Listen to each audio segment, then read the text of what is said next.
അങ്ങനെ ഇന്ത്യ ആദ്യ രണ്ട് ഏകദിനത്തിൽ മികച്ച വിജയം നേടിയിരിക്കുകയാണ്. ഇനി എല്ലാവരും കാത്തിരിക്കുന്നത് മൂന്നാമത്തെ ഏകദിനത്തിന് വേണ്ടിയാണ്. ആ മാച്ച് വെറും ചടങ്ങ് മാത്രമാണ്. തോറ്റാലും ജയിച്ചാലും ഇന്ത്യക്ക് യാതൊരു കുഴപ്പവുമില്ല. ഇപ്പോഴിതാ മൂന്നാമത്തെ ഏകദിനത്തിൽ വലിയ മാറ്റങ്ങൾ ടീമിലേക്ക് എത്തിയിരിക്കുകയാണ്. രണ്ട് പുതിയ താരങ്ങൾ സ്ക്വാഡിലേക്ക് എത്തി. ഇതിനെക്കുറിച്ചാണ് നമ്മൾ ഇന്നത്തെ വീഡിയോയിൽ നോക്കുന്നത്. അപ്പോൾ ഇതുപോലത്തെ ക്രിക്കറ്റ് ന്യൂസിന് വേണ്ടി ചാനൽ മറക്കാതെ സബ്സ്ക്രൈബ് ചെയ്യും. ഇന്ത്യക്ക് ഇനി പേടിക്കാനില്ല. രോഹിത് ശർമ്മ മികച്ച കളിയാണ് കാഴ്ചവെക്കുന്നത്. അതുപോലെ ശുഭ്മാൻ ഗില്ലും. ഈ രണ്ട് ഓപ്പണേഴ്സ് കഴിവ് തെളിയിച്ചതാണ്. അതുകൊണ്ട് മൂന്നാം ഏകദിനത്തിൽ ശുഭ്മാൻ ഗിൽ അല്ലെങ്കിൽ രോഹിത് ശർമ്മ ഇവരിൽ ഒരാൾ റെസ്റ്റ് എടുത്ത് ജയ്സ്വാളിന് അവസരം കൊടുക്കും.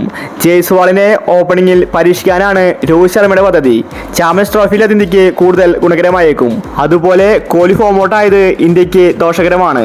അടുത്ത മത്സരത്തിലെങ്കിലും കോഹ്ലി ഫോമിലേക്ക് തിരിച്ചെത്തുമെന്ന് പ്രതീക്ഷിക്കാം. ഇന്ത്യയുടെ കീപ്പറായ KL രാഹുൽ ഫ്ലോപ്പാണ്.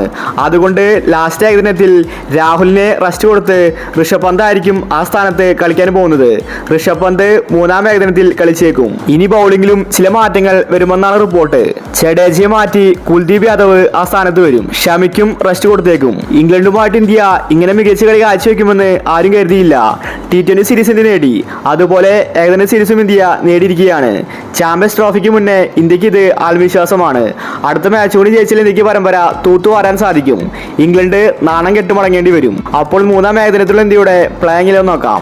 രോഹിത്, ജയ്സ്വാൾ, കോഹ്ലി, ശ്രേയസ്, പാണ്ഡ്യ, അക്സർ പട്ടേൽ, ഋഷഭ് പന്ത്, കുൽദീപ് യാദവ്, റാണ, വരുൺ ചക്രവർത്തി, ഷമി. ഇതാണ് ഇന്ത്യയുടെ പ്ലേയിങ് 11. ജയ്സ്വാളിന് വീണ്ടും ഒരവസരം കൊടുത്തിരിക്കുകയാണ്. ജയ്സ്വാൾ ഓപ്പണിംഗിൽ കത്തിക്കയറിയാൽ ഗില്ലിന്റെ സ്ഥാനമായിരിക്കും തെറിക്കാൻ പോകുന്നത്.